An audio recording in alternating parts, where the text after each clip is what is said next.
Hello once again on Triple B TV. Tanzania's founding father, Julius Nyerere, has been honored with a statue outside the African Union headquarters in Ethiopia's capital, Addis Ababa. Nyerere led what is now Tanzania from independence in 1961 until 1985. Known as Mwalimu, Swahili for teacher, he was a committed Pan-Africanist and hosted independence fighters opposed to white minority rule in southern Africa. He played a key role in the creation of the Organization of African Unity, which later became the African Union. Unveiling the statue at a ceremony attended by numerous African heads of state, AU Commission leader Musa Faki Mahamat said, "The legacy of this remarkable leader encapsulates the essence of Pan-Africanism, profound wisdom, and service to Africa." He recalled Nyerere's own comments at the inaugural OAU summit in 1963, "Our continent is one, and we are all Africans." But when he became prime minister of what was then Tanganyika in 1961, his first task was to unite the new country, made up of more than 120 different ethnic groups, including Arab, Asian, and European minorities.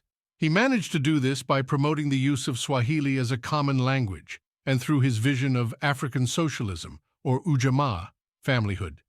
In 1964, Tanganyika united with the Zanzibar archipelago to form Tanzania. It later became a one-party state.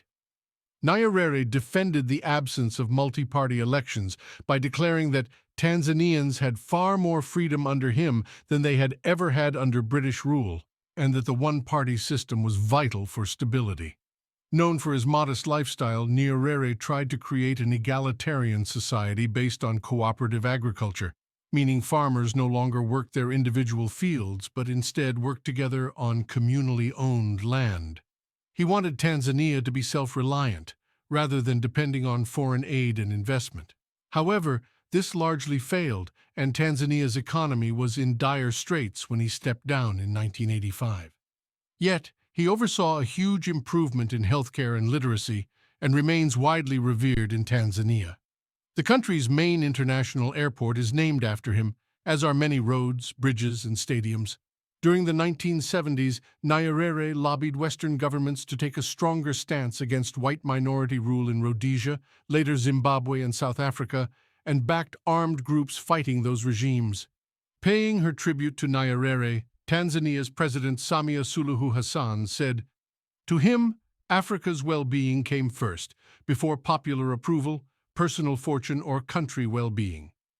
Nyerere was strongly opposed to the expulsion of Asians in neighboring Uganda under Idi Amin in 1972. Relations continued to deteriorate, and 7 years later, Nyerere sent his army into Uganda to oust Amin.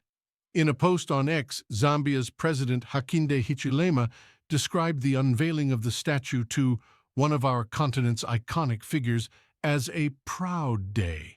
He was a trained teacher and became the first person from Tanganyika to study at a British university when he went to study in Edinburgh in 1949, according to the Encyclopedia Britannica.